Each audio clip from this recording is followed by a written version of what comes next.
What's going on, guys? Kpine here and welcome back.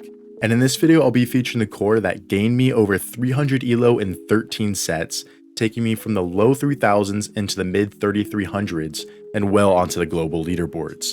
That core being none other than Shadow Excadrill and Shadow Gligar.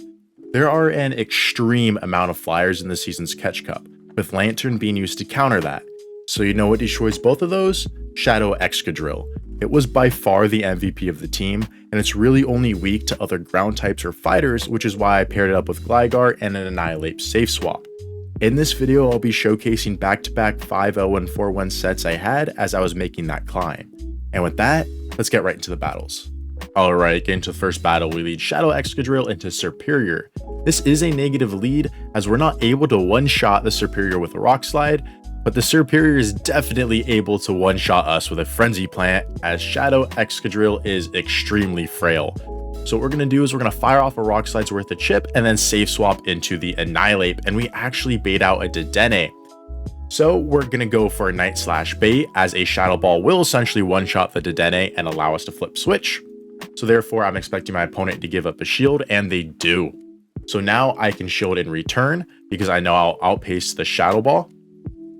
And I was going to plan on throwing the Shadow Ball right before they would reach the Poliwrath, but they settle for a Discharge. That I can comfortably no shield, and this will allow me to guarantee switch advantage here, as I can now go for the Shadow Ball to get their final shield or take out the Dedenne, which they let it go and give me switch.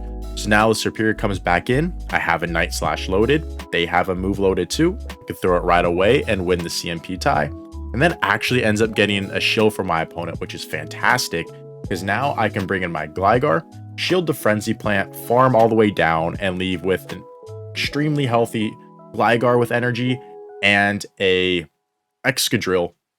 But they have a Registeel in the back, and my opponent concedes. GG's. Next battle, we lead Shadow Excadrill into Poliwrath. Terrible lead for us. We're going to instantly safe swap into Annihilate. I'm expecting them to have a strong Annihilate counter, such as like a Mana Buzz behind that, but they have an Emolga. And this is kind of the same situation as a Dedenne. If I land that Shadow Ball, I can flip switch. So it's a kind of a pretty safe Night/Bait right there. We do get the bait called correctly, and I'm okay with taking, in that situation, I have shield advantage. So I'm okay with coming with my Shadow Excadrill and loading up on a ton of energy, because Emolga only has access to Acrobatics and Discharge, which both are resisted by Shadow Excadrill. Well, really nothing's really resisted by Shadow Excadrill, just because it hits so hard. So I was okay with letting that go and loading up on tons of energy with the Shadow Excadrill, but they end up baiting, so therefore I can make a play for switch, and I actually end up hard swapping into my Gligar here, because I don't want them farming down my Annihilate, as all that energy would be extremely threatening to the Gligar. Plus, the Poliwrath is in drill run range for the Excadrill. So either way, if they swap out and save their Excadrill for later, hopefully the matchup is something that I can overfarm with on the Excadrill. Unfortunately, it's not. So now I'm going to have to hope that I can survive the counters to get to another drill run, which it's looking like I will just barely be able to as we get to it on the CMP tie and take out the Poliwrath. GG's to my opponent. Shadow Excadrill is just so deadly in these end games. Next battle, we lead Shadow Excadrill into Vigoroth. Another terrible lead for us. So we're going to safe swap into our Annihilate, and out comes the Mana Buzz. That's the counter swap to the Annihilate that I'm expecting. Because of that counter swap, I could safe swap Shadow Gligar against the fighters to try and bait out the Mana Buzz. But what I've noticed more often than not is once the Mana Buzz is out of the way, Shadow Gligar tends to do really good against their third Pokemon and their fighter lead. And if it's not necessarily really good against their third Pokemon, it tends to be at least an advantageous matchup. So I'm going to let that go, and now I'm going to use this as an opportunity to get a ton of energy on the Excadrill. A Dark Pulse does essentially one-shot Shadow Excadrill. It puts it into Snarl down range. So I will respect it with a shield, farm up extra energy, and unfortunately, I miscount. I was going to fire before they reached another Dark Pulse, and that if they wanted to sell for an Aerial Ace, that would be fine. But I miscounted. They land that Dark Pulse. You saw how much that had.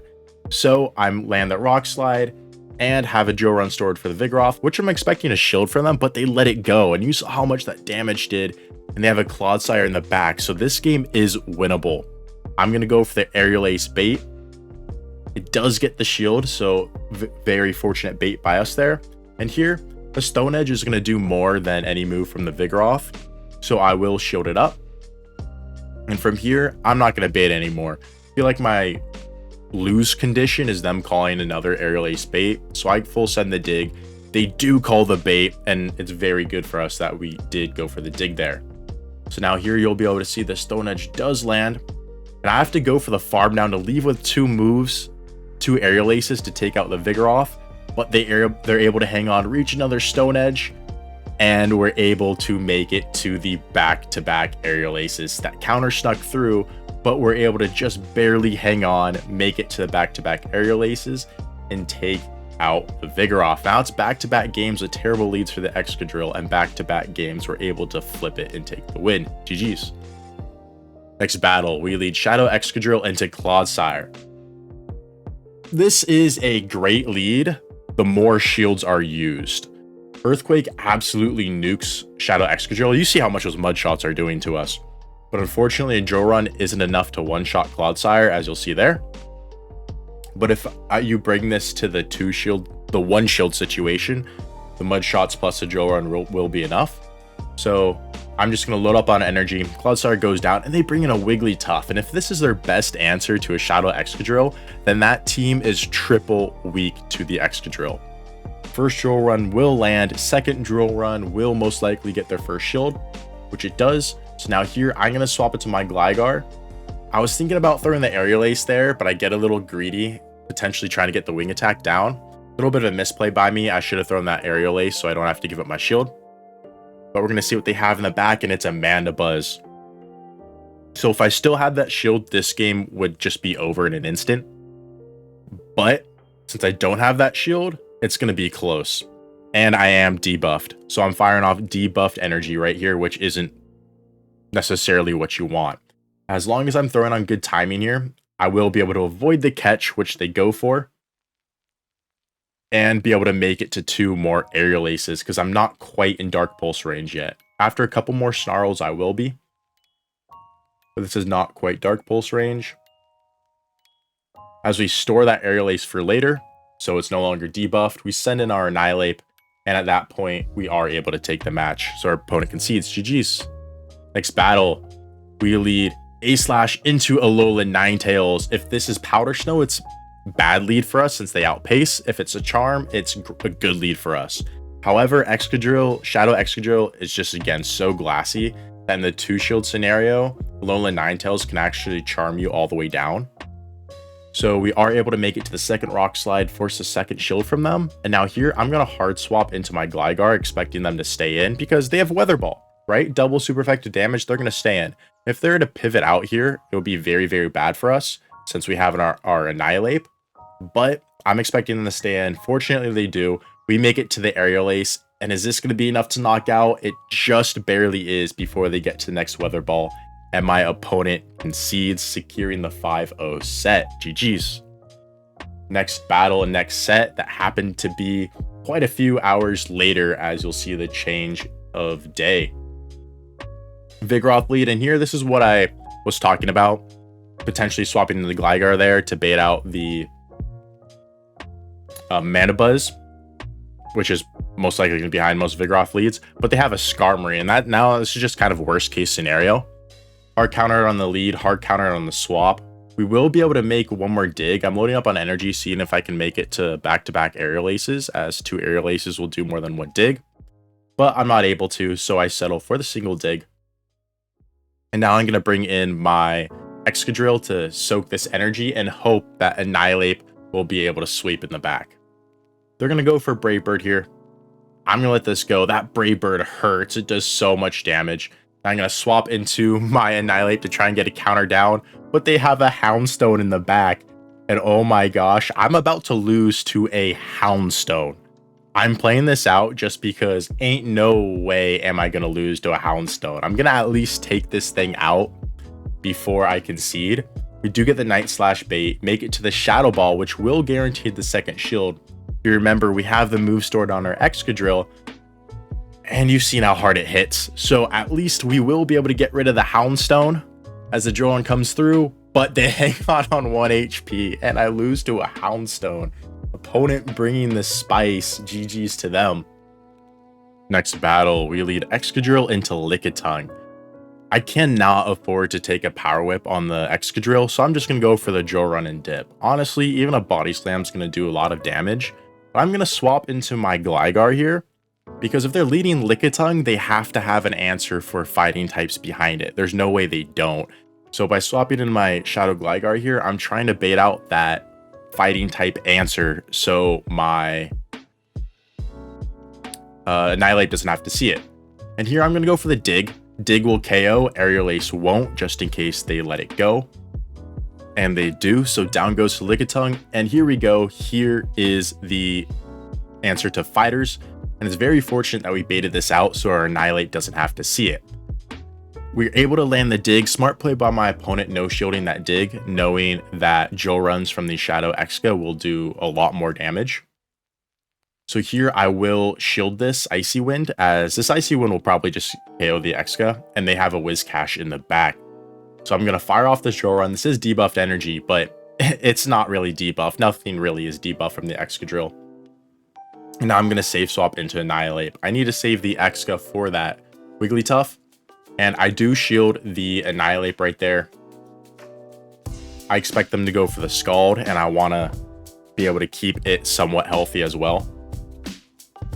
Go for the Night Slash bait on the CMP tie. We are fortunate enough to get the Night Slash bait, and we get the boost. So now we're in a very good position here, because I can go for the Shadow Ball on the CMP tie. They got 2 Scald debuffs, but we got the Night Slash boost. So we're right back to even. And that Shadow Ball will be enough to KO. We're here, we will be able to survive the 3 charms to be able to make it to a Drill Run.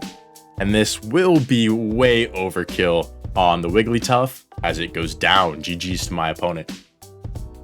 Next battle, we lead Exca into Gligar. Now this is an interesting matchup as they can one-shot us with the Dig, and we have to go for Rock Slides. So what I like to do is I like to play to the CMP tie to their Dig with a Rock Slide. If they let this Rock Slide go, I will let their move go. If they shield it, I will shield their move. So they let the Rock Slide go, so I let it go, and they do full send the Dig. Honestly, more often than not, you'll find that Gligar will bait the Excadrill with Aerial Ace just because like, oh, it's a Shadow Excadrill. They're always going to shield the move, right? No. So if you land that Rock Slide, call the bait, and then bring in your own Gligar. I bring in my own Gligar, and they're actually protecting there. So at this point, I know that my Gligar has a good matchup against their back line. So I will give up the shield to the Aerial Ace, and they hard swap in a Unova Stunfisk, and this is a terrible matchup for the Unova Stunfisk. So you just know their back line is extremely weak against an opposing Gligar. With that said, there could be an argument for me shielding up that Discharge, but I didn't want to go down shields or give up my final shield when my opponent still has one to a move that doesn't really do much damage at all. So we let it go, we land the next Dig, and it looks like they have a Charjabug in the back. And here, we're in a good position. Since we didn't give up that shield, Annihilate actually wins the one shield scenario against Charjabug, going straight Shadow Ball. So we can shield up that Discharge, go for the Shadow Ball ourselves. Our lose condition would be them calling a Night Slash bait, which they do. They play to their win condition, props to them, but fortunately for us, we play to ours. We land that Shadow Ball. We also leave with a Night Slash here. This is a potential misplay. Like I mind blanked. I thought that they had no shields left, but they had one, so I should have just gone for the counter down. Either way, they just let it go and were able to take the match. GG's. Next battle, Excadrill into Hakamo-o. Hakamo-o actually wins the zero shield scenario in this because one Drill Run is not enough to KO. So we are throwing on good timing here after 7 mud shots. Mr. 3-turn move. As you'll see, the Mud Shots plus Joe Run brings it very, very close to KOing it, but it's able to just barely hang on. Goes for that Brick Break. We do get a farm down, which is very nice, and they come in with a Skarmory. And this is going to be very, very tough given our back line. So here, I'm going to go for 1 Rock Slide, 2 Rock Slides. The second Rock Slide will get a shield, and I'm actually going to Hard Swap into my Annihilate. I can't afford them to get a farm down on my Excadrill, so I'm going to Hard Swap into my Annihilate, and they're going to see this, and I'm hoping that they're just going to stay into this matchup because they saw my Annihilate counter swap, but they read that and they swap out, save their Skarmory for later, not wanting to take that extra counter damage. So smart play by them. Bring in a Lanturn, and now I'm going to fire off the Shadow Ball, which does get shielded. And here, it's going to be a very, very tough endgame for me. I'm going to have to play my energy just right and potentially make a catch. So I'm going to wait on my clock, then bring in the Gligar. I will have to take a Surf from the Lanturn. It's going to do a lot of damage, but it's not going to put me in Spark Down range. So I could overfarm and go for this dig on the CMP tied to their next move. Potentially I could have gone for a catch there, but I wanted to save my Excadrill for potential catch against the Skarmory. And with that extra energy, we are able to outpace. I low up on energy. I go for the dig. This is going to be very close. Is this close enough to take out the Skarmory? It just barely is, and Gligar flips the script on Skarmory and is a Skarmory counter confirmed. GG's. Next battle, Excadrill into Lanturn. Brilliant lead for us. Joe Run one-shots Lanturn. And one thing I've noticed in this matchup is never throw on the CMP tie to their Surf. You throw 6 Mud Shots on the CMP tie to the Surf, they're probably going to catch that move more often than not. So what I do is I'll either throw 5 Mud Shots, wait the turn, watch for the catch or see the spark come through, and then throw the Joe Run, of which they shield 100% of the time, or I will just overfarm. Honestly, I would probably recommend overfarming just to avoid that catch scenario, because if they catch that energy from your Shadow Excadrill, you're probably just going to lose because of how valuable that Shadow Excadrill energy is. So if you overfarm there, it's fine if they throw first because they're probably going to shield your Joe Run anyways, right? So by overfarming there, it allows you to avoid the catch, and by even getting more energy, or if they fail the catch, and bring in a flyer like a Mantine or a Gligar, because now you have all this energy to outpace them to 2 Rock Slides before they reach a move, which you saw my Excadrill do in this situation. My Annihilate is able to hang on with 1 HP, make to the Shadow Ball, which they have a very nice catch onto their Mandibuzz for. But all this energy we stored onto our Excadrill, we could throw 1 Mud Shot and then the Rock Slide for good timing, force them to throw an Aerial Ace to take us out. Otherwise, we would reach another Rock Slide. They go for the Dark Pulse to confirm the KO, but honestly, Aerial Ace from there was more than enough to take out the Shadow Excadrill. Now we're just going to commit to the farm down. I let the Dark Pulse go in this matchup just because I know a Surf from a Lanturn would do more than a Dark Pulse. And at this point, my only lose condition is baiting with an Aerial Ace, as I will outpace to 2 digs before they reach 2 Surfs. So my opponent calls the bait again, it takes out their Lanturn, and that is a good game. GG's to my opponent. I made very consistent gains with this team, and Shadow Excadrill's energy goes a really long way. I know it's the Catch Cup, so I'm not expecting you to have access to these mons, but if you do, I would highly recommend running this team and giving it a shot, because it puts in a lot of work. Plus, it's a fun team to run. Shadow Excadrill just hit so hard, and seeing that damage, it's just very satisfying. Anyways, thank you guys so much for watching. I really do appreciate you. If you enjoyed it, please drop a like, subscribe, and comment down below. Love to hear what you have to say. And with that, I'll catch you in the next one.